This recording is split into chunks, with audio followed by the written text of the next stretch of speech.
Bonjour à tous, bienvenue dans cette nouvelle vidéo Infandum où nous allons lire les chapitres 34 et 35.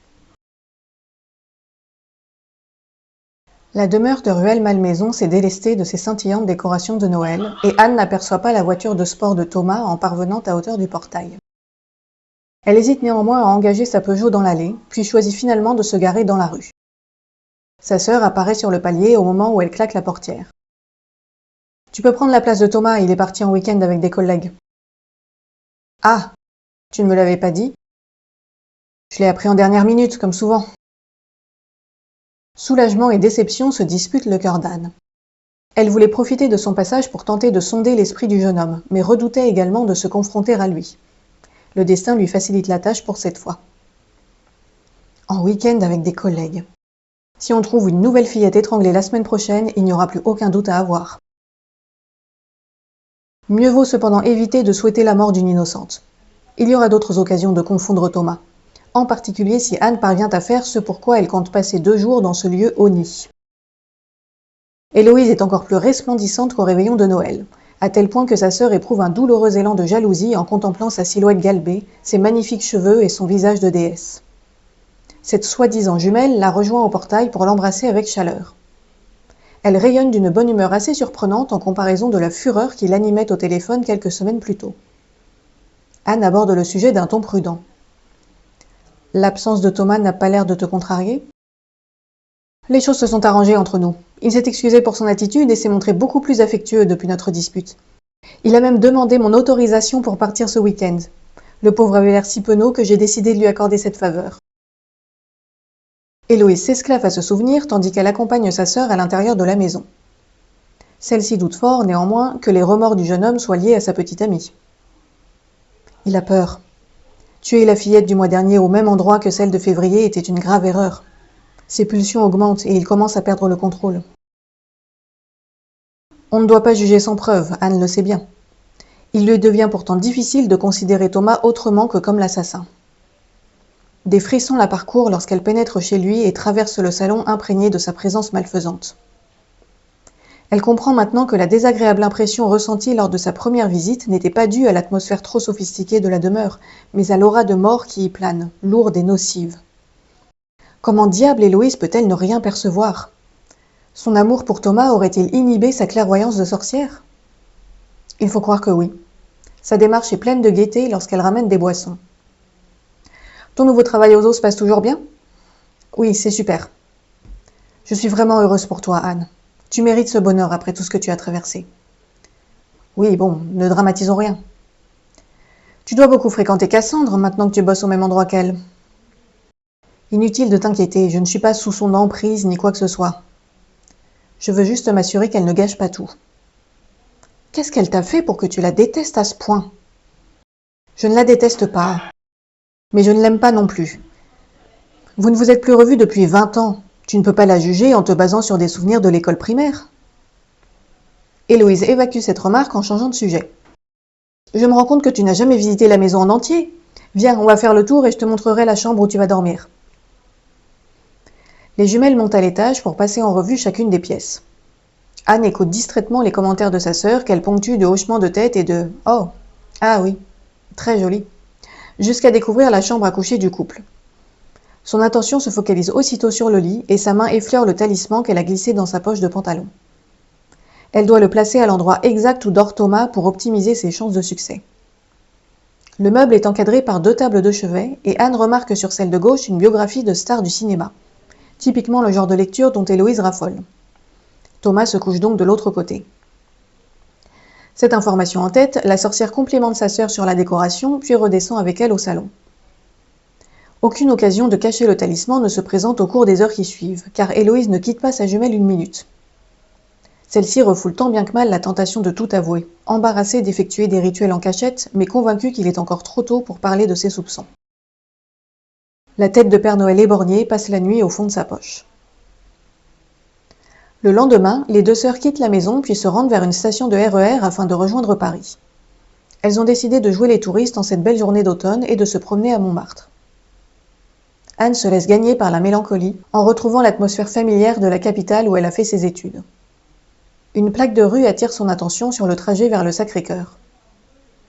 Tiens, c'est par là que j'habitais à l'époque de la fac. Ah bon? J'avais oublié. Tu n'es venu qu'une seule fois dans mon studio, puis tu n'as jamais voulu y remettre les pieds. C'est vrai qu'il n'était pas terrible. Il était très bien, j'étais juste complètement débordée. Je te rappelle que l'année où tu entrais en licence, moi j'entrais en master. Nos rythmes de vie étaient différents.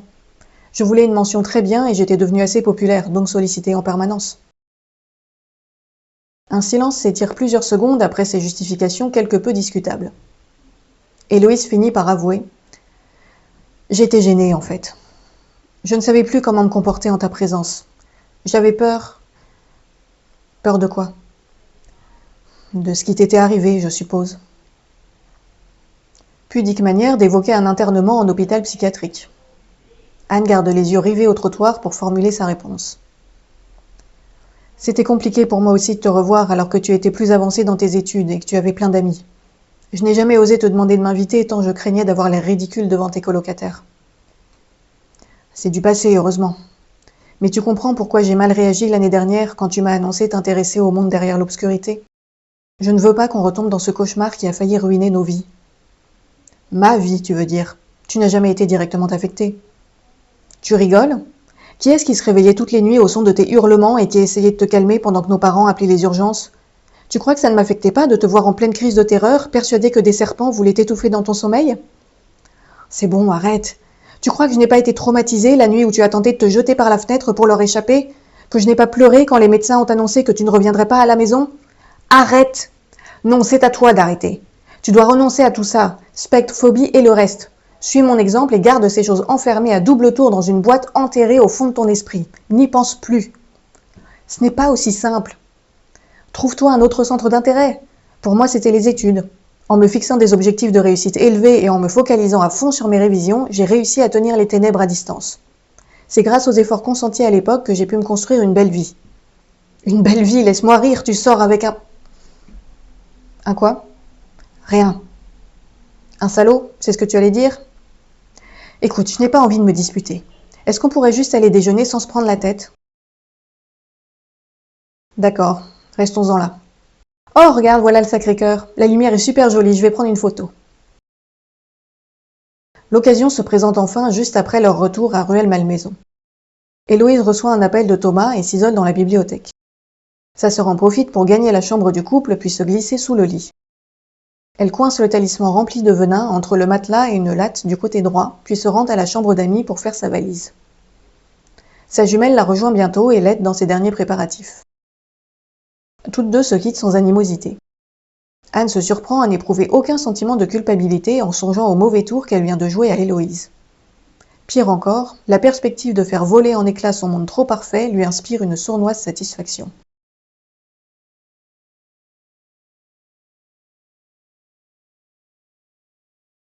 « 30 septembre, 10h04. Je viens de faire un rêve très perturbant. Aucun rapport avec Terumax puisque je n'ai pas remis les pieds dans l'Infandum, mais cela concernait les meurtres. Il y a d'abord eu une longue série de péripéties variées dont j'ai oublié la majeure partie, puis je me suis retrouvée au zoo en train de vaquer à mes occupations quotidiennes. J'effectuais je ne sais plus quelle tâche lorsqu'un collègue vint me demander de l'accompagner dans l'enclos de Maya.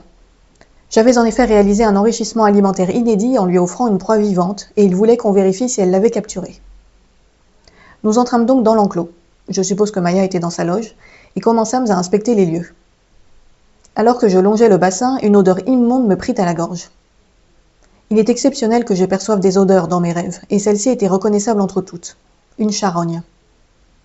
J'ai eu l'occasion de sentir à maintes reprises ce doux parfum depuis que je travaille dans le secteur animalier, mais la puanteur de ce rêve m'évoquait un souvenir précis. Je venais à l'époque d'intégrer mon école de soigneur et réaliser un stage dans un refuge dédié aux loups. Celui-ci n'avait pas beaucoup d'argent, si bien que l'on nourrissait parfois les pensionnaires avec les carcasses des animaux qui mouraient dans les fermes voisines. Ce jour-là, le refuge avait reçu un âne, décédé accidentellement, que nous avions traîné dans l'enclos de l'une des meutes avec mon responsable. Nous y étions retournés plus tard dans la semaine afin de voir si les loups l'avaient entièrement consommé. C'était en plein été, il faisait très chaud. J'avais senti le cadavre putréfié bien avant de le découvrir, et je n'essaierai même pas de décrire pareille pestilence. L'air était irrespirable dans un rayon de plusieurs mètres. C'est cette puanteur particulière, celle de l'âne mangé par des loups lors d'un été caniculaire, qui envahit mes narines pendant mon rêve. Je regardais autour de moi sans trouver la source de l'odeur.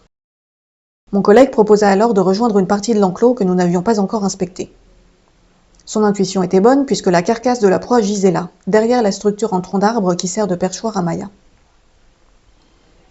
Je commençai par me réjouir et fis remarquer à mon collègue que l'enrichissement avait bien fonctionné lorsqu'un détail me coupa net dans mon élan. C'était le corps d'une petite fille. Elle était allongée sur le ventre et ne présentait bizarrement aucune blessure visible. Ses vêtements n'étaient même pas déchirés. Pourtant, elle était bien morte. C'était d'elle que se dégageaient les infects relents de pourriture. Je restais sidéré, sans savoir que dire ni penser. Mon collègue se tourna vers moi pour me crier dessus en demandant pourquoi j'avais fait ça et qu'est-ce qui m'avait pris d'utiliser un enfant comme enrichissement alimentaire et comment allait-on expliquer la situation à ses parents, hein? Il ajouta ensuite que j'étais une sale pute et que j'irais en prison. J'étais décontenancé au point de ne rien trouver de mieux à répondre que sur le moment, ça m'avait paru être une bonne idée. Je me suis réveillé là-dessus, et l'odeur était toujours là, flottant dans mon appartement. J'ai vérifié la poubelle, l'évier, la salle de bain et tous les endroits d'où elle aurait pu provenir sans parvenir à résoudre ce mystère. Je ne sens maintenant plus rien et j'ignore si cette odeur a vraiment existé ou si c'est moi qui l'ai imaginée. Dans les deux cas, c'est assez inquiétant. Soit il y avait dans mon studio un truc mort qui a disparu sans explication, soit j'ai des hallucinations olfactives. Je suis perdue. J'ai l'impression de sombrer depuis ma dernière rencontre avec Théromax. Cela fait plusieurs jours que j'essaye d'appeler le Jaguar d'or, celui qui était venu me voir quand j'étais petite, mais tous mes efforts restent vains. J'ai encore répété la comptine ce matin en invoquant son esprit avec ferveur et il ne s'est rien passé. Absolument rien. Je ne comprends pas son silence. Pourquoi est-il venu me voir il y a 20 ans si c'était pour ensuite ne plus jamais me faire signe? J'ai besoin de toi, Jaguar d'or. J'ai vraiment besoin d'aide tout de suite. Ne le vois-tu donc pas? Que dois-je faire pour que tu daignes revenir? Si au moins je connaissais ton nom. Peut-être me l'as-tu révélé ce jour-là, mais j'ai oublié, je suis désolée, j'ai tout oublié, j'étais trop jeune et je n'avais pas compris l'importance de ta visite. S'il te plaît, Jaguar d'or, reviens. Il se passe des choses affreuses et je suis toute seule. J'ai peur.